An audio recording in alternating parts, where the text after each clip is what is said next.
Federico Pansieri, y por supuesto, obviamente lo saludamos. Federico, buen día, bienvenido. Buen día Hugo, buen día Claudia, gracias por este espacio, por la invitación. Por favor, pero y además porque hay una función, lo tuyo es como una especie de comodín, que en alguna medida estás metido en casi todas las áreas que en alguna medida tienen que ver con el Ejecutivo, y supongo que no pasa inadvertido lo que ocurrió anoche, obviamente.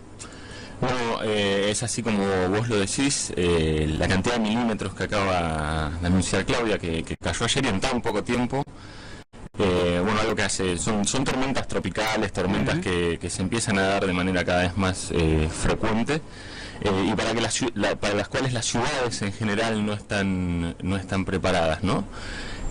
Pero también, antes de hablar de lo que es la infraestructura, lo humano, entendemos que mucha gente ha tenido una noche realmente mala, pinamarenses, visitantes, comerciantes que están en zonas que habitualmente sufren las inundaciones, pero que en el caso de anoche fueron mucho más fuertes.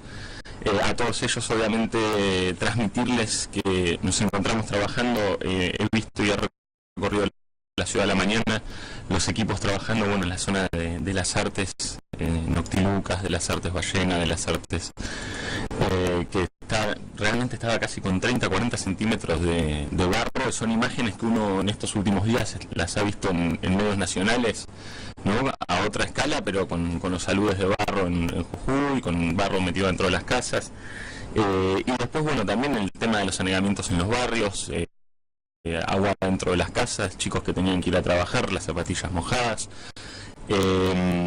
las cosas que se pierden, ¿no? Los electrodomésticos que se queman, zonas muy complicadas de Pinamar, como la avenida Espora, la avenida Víctor Hugo, que luego de la obra inconclusa en 2010 realmente se inundan mucho. Espora y Urquiza es una de las zonas más catastróficas, ¿no? Como puede ver después de una tormenta en Galería del Mar, y allá estaba el equipo de servicios urbanos, de pluviales, tratando de desagotar, ¿no?, lo más rápido posible los lugares que se anegaron. Y después, bueno, también los lugares históricos.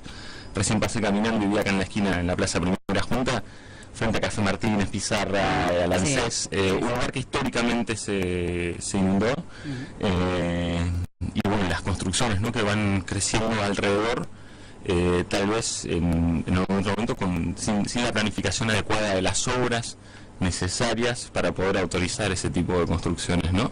Que después tienen efectos. Estas imágenes que estamos viendo ahora en CN3, por ejemplo, ¿no?, donde hay un vehículo que está hasta la mitad tapado, digamos, porque se ve el Hotel Playas atrás. Claro, y un hombre ahí sobre la ventanilla. No las hemos visto nunca acá en Pinamar. Eso no se vio nunca. Vos sabés que además justo en ese sector de Pinamar, una pena, ayer se estaba montando una acción realmente muy linda. Citroën Pinta Pinamar, habían limpiado toda la calle, la habían pintado con una pintura biodegradable que justamente se borra con el agua, y hoy a la mañana había 40 centímetros sobre eso. Era una intervención artística así, no perdurable, que era linda, pero bueno, también he tenido mis charlas con José Pablo de León, que es el propietario de Tante, el restaurante que está ahí al lado, y cuando le habíamos ido a plantear durante el año la posibilidad de peatonalizar eso, de hacer una obra en el lugar artística, él siempre me decía, lo primero que hay que resolver acá es el tema de los pluviales, porque ninguna zona peatonal ni ninguna obra artística acá te va a perdurar, porque cada vez que llueve se llena de arena, y esta vez no fue solo arena, había cascotes, barro, y no sé, más de casi 1 metro de agua que tapaba los autos, ¿no? Sí, estaba pensando ahora, y justo que sugerís el nombre de José Pablo. José Pablo ha utilizado una callecita que no le corresponde, que está justamente, la han utilizado para ferias, para exposiciones, pero que en definitiva es una calle que debería estar abierta. Es una calle que debería estar abierta. Justamente Citroën está aprobada. Citroën la está utilizando este verano justamente para hacer un poco el estacionamiento de los test drive. En ese lugar que parece medio confuso hay una zona que es privada. Dentro de ese es una manzana muy chiquitita. Está delimitado bien lo que es privado y lo que es público. Este verano tenemos el stand de Citroën, que alquila la parte privada, paga el stand sobre la parte privada y la alquila el Estado municipal la parte pública. Ese espacio público que se utiliza como parte de un stand. Bueno, hay calle al costado que está abierta, vos la podés ir a ver abierta. Hay una programa. Bien. Sí, pasás por ahí No se puede pasar por ahí. No, ahora está abierta, pero en realidad la municipalidad decidió siempre no abrir esa... No abrir no quiero... Hay un montón de lugares que son espacio público, puede ser una calle, como en el caso de Margostende, que se ve, y son calles que no se abren porque no tienen sentido de circulación realmente. En realidad es una manzana que está compuesta por dos lotes, el de Tante y el de la Carreta. Es verdad, eso también. Eso para pelearme un poco, porque la verdad, tenemos un proyecto para ese espacio público, para esa calle, no abrirla, sino convertirla en un gran mirador hacia la avenida Bunge. En eso está trabajando Alicia Garciturrey. Sí. La verdad que es un espacio público jerarquizado, un espacio público en un lugar muy importante y que lo queremos jerarquizar para que esté a la altura del terreno que tiene que ser. Y está bien, seguramente sí. Ya me convenciste con esta idea. Si es algo mejorador, no tengo por qué no, porque es verdad, porque es un tramo que no es una calle que tenga un sentido de circulación. Eso también es verdad. En honor a la verdad hay que decirlo. Habría que ver cuál era el plan original que tenían los quienes diseñaron Pinamar para ese sector en particular de la ciudad, con callecitas tan chiquititas, pero bueno, la ciudad fue creciendo, tomando su dinámica, y hoy ya abrir esa calle es medio ahí sin sentido, ¿no? Viste Caracol, esa zona por ahí que es bastante intrincado también, algunos sectores. Uno de los lugares más lindos de Pinamar. No, es bellísimo. Bueno, no me quiero ir de algunos temas teniéndote, aprovechando. Uno de esos tiene que ver, les han pegado muy duro el sector de la oposición, fundamentalmente por el veto de los centros culturales. Y no puedo menos que preguntarte, obviamente, Federico, ¿por qué se ha tomado esta decisión y qué implica, entre otras cosas, esta decisión? Bien, se había trabajado en el Consejo Deliberante, nosotros desde el Departamento Ejecutivo, por supuesto, estábamos al tanto del trabajo que se venía haciendo con la intención de sacar adelante una ordenanza que promocionara el establecimiento de centros culturales en Pinamar. Cuando uno lee la ordenanza, y si uno leyese el veto y los fundamentos del veto, principalmente hay algunas cuestiones técnicas y que hacen, y que, bueno, esto uno a veces lo tiene que decir, ¿no? Hay un sector político, en este caso, que es el que presentó la ordenanza, que es el Frente para la Victoria, en el caso de Gregorio Stagna con Galarza, que son quienes promovían la ordenanza. Dentro de su sector político decían que habían trabajado durante todo el año esta ordenanza, y bueno, cuando llega la ordenanza del Departamento Ejecutivo para su análisis y su promulgación de veto, en la lectura de la misma, la mayoría de las oficinas que se mencionaban, o los códigos y reglamentaciones que se mencionaban, no tenían nada que ver con Pinamar. Era una ordenanza copiada de una reglamentación que está en el gobierno de la Ciudad de Buenos Aires. Con lo cual uno a veces se pregunta cuál es el trabajo de los ediles, ¿no? Si copiar ordenanzas y tratar de llevarlas a cabo con un nombre lindo como el de centros culturales, o realmente ponerse a trabajar en cuál es la necesidad cultural de Pinamar en este momento, y de qué manera desde la reglamentación puedo yo acompañar o darle una herramienta al Ejecutivo para que promueva y acompañe los establecimientos culturales. No era una ordenanza de centros culturales, y esto lo tengo que decir bien claro, era un nuevo régimen de habilitaciones para que se pudieran poner, entre otras cosas, por ejemplo, un bar cultural en París y Estrasburgo, ¿no? Todo con la decisión de un funcionario municipal que decidía si algo era cultural o no, y le hago la pregunta a un vecino que vive en París y Estrasburgo, o en cualquier lado que sea unifamiliar de Pinamar, sí. ¿Qué pasaría si, porque a un funcionario municipal se le ocurrió decir que la propuesta cultural de su vecino está buena y merece ser promovida, además de eximirlo de las tasas, le permito llevar a cabo una actividad comercial en ese lote, que no me deja dormir, que hace que haya más autos de los que yo quiero frente a mi jardín, que se expendan bebidas alcohólicas al lado de mi domicilio cuando no se debería? Entonces lo que tiene que quedar bien claro es que acá el gobierno y el Departamento Ejecutivo no están en contra de los centros culturales. Es más, ayer se terminó de conseguir finalmente un subsidio para la mejora del Teatro de la Torre, que todos saben cómo están los tapizados, ¿no?, del teatro, cómo durante muchos años no se invirtió en el teatro, y realmente qué es lo que está al alcance, el real alcance del Poder Ejecutivo, ¿no?, y hacerlo, porque la verdad que inventan un nuevo régimen de habilitaciones, y decir que por vetar un régimen de habilitaciones que no iba con la línea que Pinamar ha acompañado durante los últimos años, que es la de ir tendiendo al ordenamiento. Tenemos un código de ordenamiento urbano que dice dónde se pueden hacer cosas y dónde no. De un plumazo y con una ordenanza escondida bajo el nombre de los centros culturales se quería cambiar la manera de habilitar comercios o lugares. Porque también obviamente había centros culturales para más de 500 personas, para más de 600. Por ejemplo, Ojo de las Artes. Bueno, el Ojo de las Artes, uno de los promotores también de la ordenanza, sé que era quien es propietario del lugar. También hay que preguntarse, ¿no?, qué es realmente cuáles son realmente los criterios en base a los cuales yo después voy a eximir a un lugar de pagar tasas municipales, ¿no? Porque muchas veces también detrás de esto, y en el caso del gobierno de la ciudad de Buenos Aires, cuando se promovió esta reglamentación, también por detrás había mucho, además de cuidar edificios algunos históricos, el tema de la exención impositiva, de no pagar las tasas por el lugar que uno tiene, ¿no? Y la otra gran pregunta que yo me hago, y también se la traslado a los ediles, es ¿a qué reclamo de la sociedad estaba respondiendo esta ordenanza? Porque la verdad que no tengo un listado de espera de gente tratando de abrir centros culturales en este momento en Pinamar.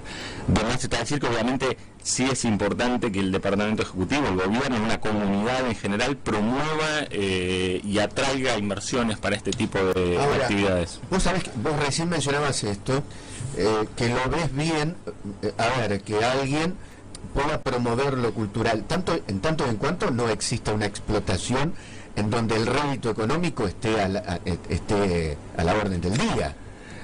Porque a mí no me parece mal que, por ejemplo, eximir a alguien de alguna tasa, en tanto y en cuanto me favorece en lo cultural a la comunidad. Ahora, una cosa es favorecer a la comunidad en lo cultural y otra cosa es la posibilidad de tener una renta económica por ese ejercicio. Si yo destino de mi inmueble 30% de la superficie a hacer una exposición de cuadros que cambia cada 15 días, pero adentro también llevo adelante una inmobiliaria, un bar, no sé, una agencia de venta de lotes, entonces bueno, ahí ya empieza a ser más complicado el tema. Y por sobre todas las cosas, algo que no quedaba claro en la ordenanza era quién, si bien se establecía que tenía que ser un funcionario designado del Departamento Ejecutivo, me parece que le daba más poder del que yo creo que debe tener el Departamento Ejecutivo con respecto a decir qué es cultural y qué no es cultural. Bueno, la argumentación claramente del Ejecutivo por el veto llevado a cabo. No puedo menos que aprovechar, porque días pasados estuvimos hablando, vos que sos, si bien es cierto, hay un área pertinente que es, en este caso, contaduría, o mejor dicho, la Secretaría de Hacienda, para hablar del presupuesto. Vos has estado muy empapado sobre esto y creo que también en alguna medida has participado en la elaboración de ese presupuesto que se envió al Ejecutivo, que en definitiva tenía que ver con un aumento del módulo de 7 y pico a 11 y pico, que implicaba un aumento más o menos del 48%, y que en definitiva terminó con un 23,3%. La pregunta concreta es, esto que se aprobó en el Consejo, ¿va a poner en serias dificultades el normal desarrollo del Ejecutivo para el año 2017? Antes que nada te quería decir, bueno, el presupuesto, la oficina de presupuesto forma parte de la estructura de jefatura de gabinete, con lo cual sigue siendo responsabilidad mía.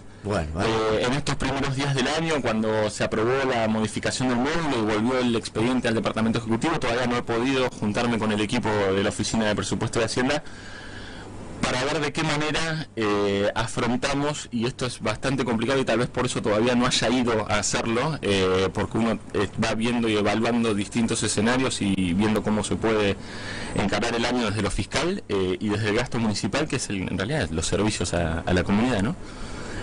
Nosotros habíamos planteado para un funcionamiento mínimo de la municipalidad la necesidad de contar con un módulo aumentado en un 33%.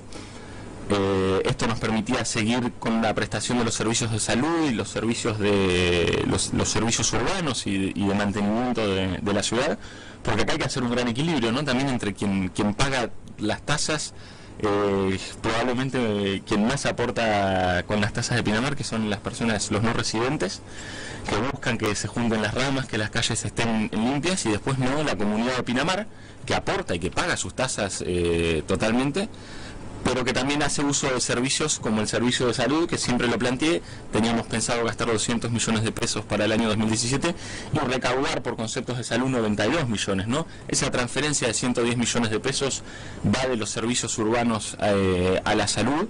Y bueno, volviendo al tema de la reelaboración del presupuesto, que la tendríamos que enviar prontamente al Consejo Deliberante, sí plantea serias dificultades funcionar en este año con ese aumento de tasas, pero bueno, vamos a tratar de hacer lo mejor posible, de generar la mayor cantidad de economías y de reasignar los recursos según las prioridades más importantes, ¿no? Las prioridades realmente. Bueno, te tengo a mano y no puedo no preguntarte. Días pasados, en la última, no en la edición ahora, que no la he leído, tengo en mis manos el Pionero recién salido fresquito, Martín Melía hacía una editorial acerca de, leí detenidamente, él mencionaba que no notaba en el Ejecutivo, en la elaboración del presupuesto, que siempre se caía en la necesidad del aumento de la tasa, y que no observaba que existiera por parte del Ejecutivo un sano ejercicio que es el de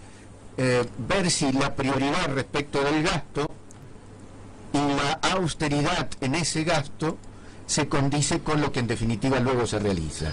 Bueno, nosotros durante el proceso de elaboración del presupuesto, elevación y debate, yo ya lo he dicho varias veces aquí, trabajamos obviamente de manera descentralizada, como lo establece la ley. Cada una de las unidades ejecutoras elabora su presupuesto, elaboramos presupuesto de base cero, no sé si recordás que lo habíamos mencionado, y ahí sí realmente uno va viendo cuáles son las prioridades, la austeridad, repensar el gasto del año pasado, me sirve para el año que viene, cómo lo reformulo en base al dinero del que dispongo.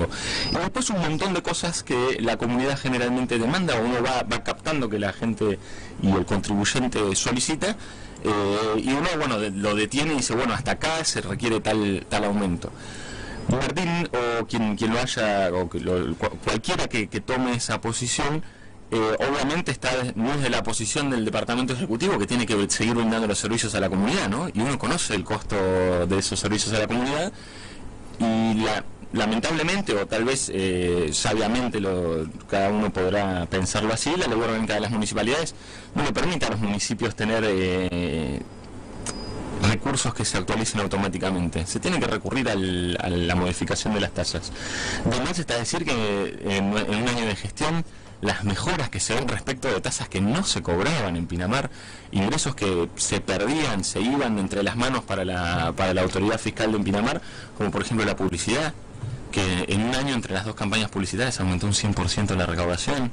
La recaudación y el recupero de lo que son los servicios sanatoriales, que pasó de casi 2.800.000 en todo el 2015 a casi 10 millones de pesos en el 2016.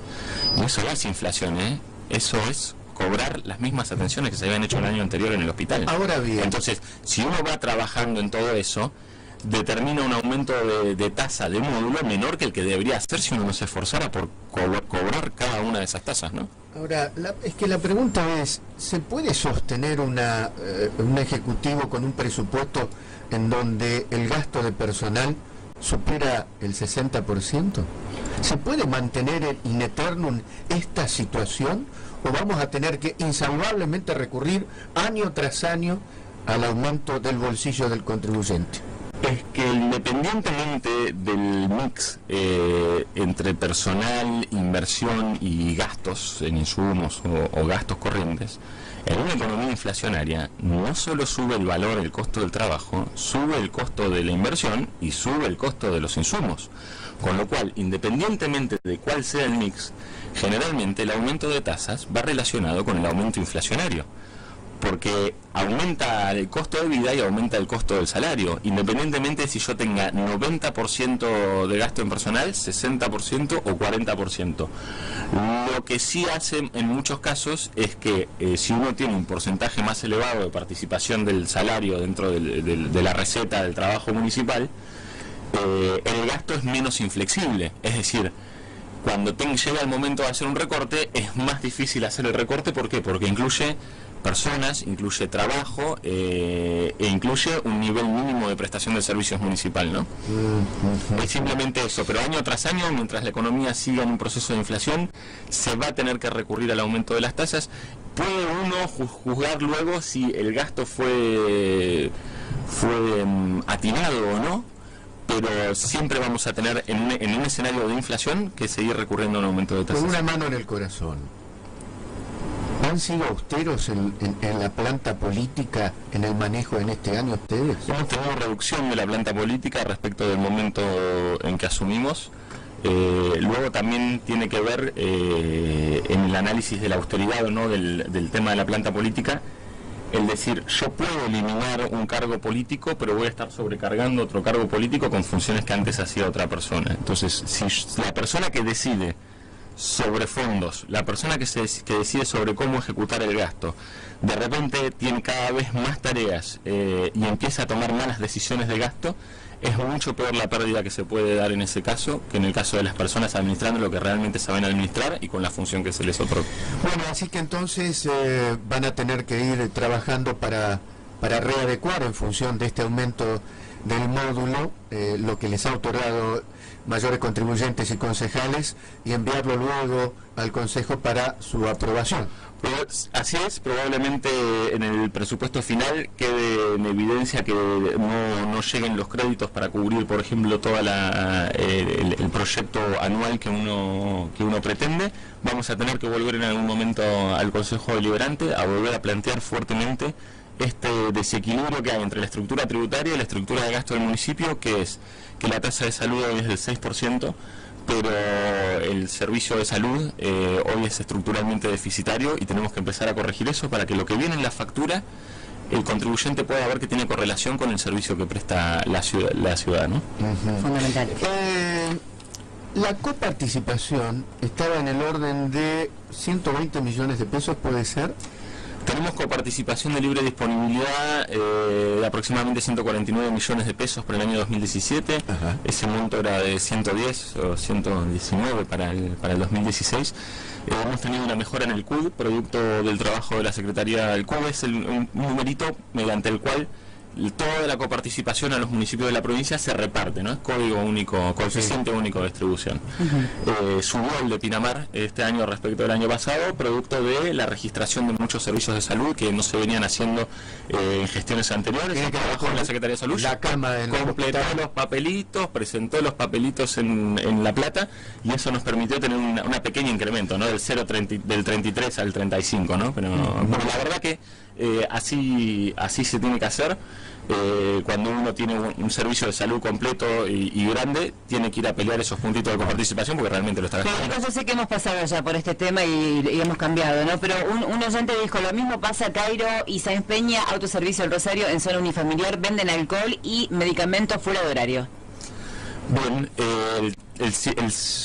la localidad de Ostende, que es realmente muy grande, sí. Y que en muchos casos por necesidad de la comunidad, si uno se fija en el mapa, tiene pintadas varias arterias de comercial, sí. Pero realmente no permite lo que uno hoy conoce como el comercio de proximidad, ¿no? El de poder acercarse caminando y no tener que caminar 20 cuadras para ir a comprar medio kilo de pan, ¿no? Sí.